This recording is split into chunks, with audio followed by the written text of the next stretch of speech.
ভালো আছেন আপনারা?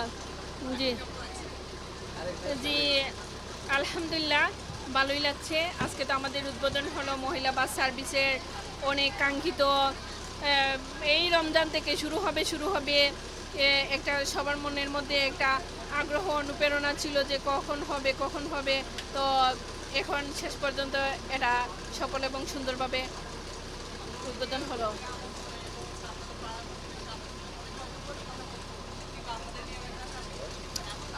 না, অনেকে আছে যে মহিলা, এটা সবাই কিন্তু আমাদের উন্নত বিশ্বের মতো আমাদের বাংলাদেশ না, অনেকে মানে সেই দৃষ্টিতে নেয় না। আমরা যদি না, মানে একটা কথায় আছে না, যদি আমি যদি না জাগি মাথা কেমনি সকাল হবে, ঠিক আমরা যদি না শুরু করি তাহলে এটা হবে কিভাবে? আমরাই প্রথম যাত্রা শুরু করেছি। দেখবেন আপনি এক বছর লাগবে না, আরও কম সময়ের ভিতরে হাজার হাজার নারীরা চলে আসবে এই পেশাতে। আমরা ওদের অনুপ্রেরণা হয়ে মানে আজকের দিনে আমার ফ্যামিলি থেকে কে কী বললো সেটা, অন্য ফ্যামিলি থেকে কে কী বললো সেটা আমার দেখার বিষয় নয়, বাট আমার ফ্যামিলি থেকে আমার মা বাবার দোয়া আছে আমার সাথে, আমার ভাই বোনের অনুপ্রেরণা আছে, ওনাদের সহযোগিতায় আমি আসতে পেরেছি।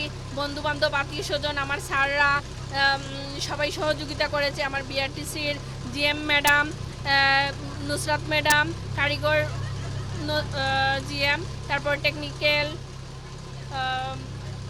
ট্রেনিং ফাতেমা ম্যাম, ওনাদের সহযোগিতা, চেয়ারম্যান স্যারের উদ্যোগে আমরা এই পর্যন্ত আসতে পেরেছি। আমার কাছে অনেক ভালো লাগছে।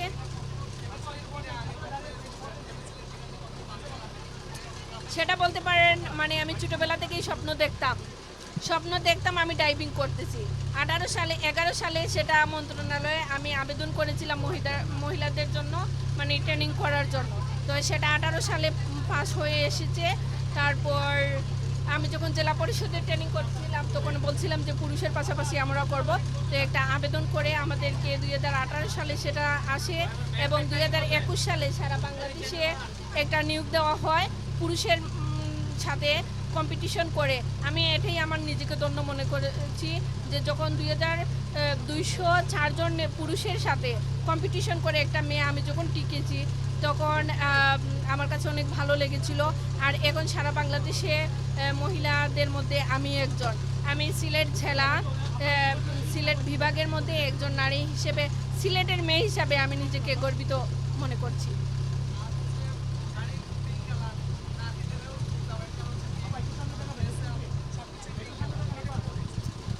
পিঙ্ক কালার বলতে এটা আমাদের প্রধানমন্ত্রী বা আমাদের বিআরটিসির ম্যানেজমেন্ট, ওনারা পিঙ্ক কালারের আমাদের ড্রেস কোড নিয়ে একটা ছিল যে রাস্তার মধ্যে অনেকগুলো কালার থাকবে, যানবাহনের বিভিন্ন কালার থাকবে।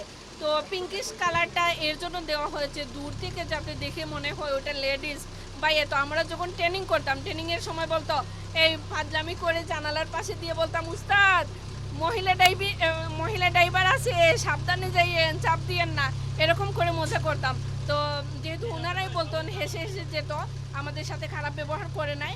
আর বর্তমানে বলবো যে রাস্তায় যে চালক ভাইয়েরা আছেন ওরা যাতে আমাদেরকে সহযোগিতা করেন, অটো চালক ভাইদেরকে বলবো ওনারাও আমাদের সুন্দর চোখে দেখবেন, আমাদের সহযোগিতা করবেন।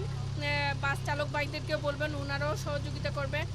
প্রধানমন্ত্রীকে বলবো, যোগাযোগ মন্ত্রীকে বলবো, বিশেষ করে আমাদের সিলেটের মন্ত্রী আরিফ আঙ্কেলকে বলবো, মুক্তাদির ভাইকে বলবো, আপনারা আমাদের সিলেটের মেয়ে হিসাবে আমাদের সুনজরে রাখেন।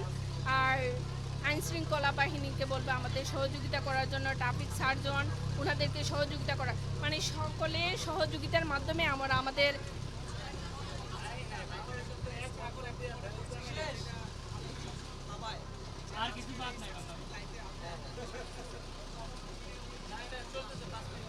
আমার আজকের এই সফলতার পিছনে আমি বলবো যে আমার মা, বাবার অনুপ্রেরণা, ভাই বোনের অনুপ্রেরণা সবার আছে। আর আমার চেষ্টাটা আজকে আমি সফল হয়েছি। আমি সর্বপ্রথম থেকে, মানে আমি একটা জেদি টাইপের মেয়ে ছিলাম, মানে এখন পর্যন্ত আমি কখনো মানে মিথ্যা কথা বলা পছন্দ করি না, আবার সত্যটা মিথ্যা কথা বলা পছন্দ করি না, কারো কোনো ক্ষতি করি না।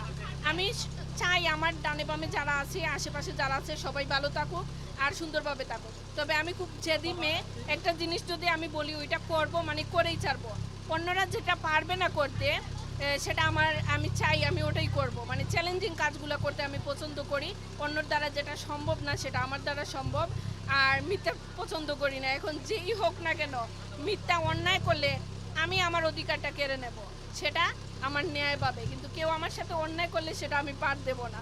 এটাই। ভাই আরো অপেক্ষা করতেছে। তাদের উদ্দেশ্যে এই কথা বলবো, আপনারা বিআরটিসির সরকারিভাবে প্রশিক্ষণ নেন, প্রশিক্ষণ নিয়ে আপনারা আসেন বিআরটিসিতে ড্রাইভিং পেশায় আসেন। আমাদেরকে দেখে অনেকেই অনুপ্রেরণা পাবে, আগ্রহ হবে, বলবে আপুরা পারছে আমরা কেন পারবো না। তো আমাদেরকে দেখে আর কি অনেক নারীদের কর্মসংস্থানের ব্যবস্থা হবে, ওনারা সাহস পাবেন, আসতে পারবেন। ধন্যবাদ আপনাকে। আসসালামু আলাইকুম। উস্তাদ ওস্তাদ ও এ ওস্তাদ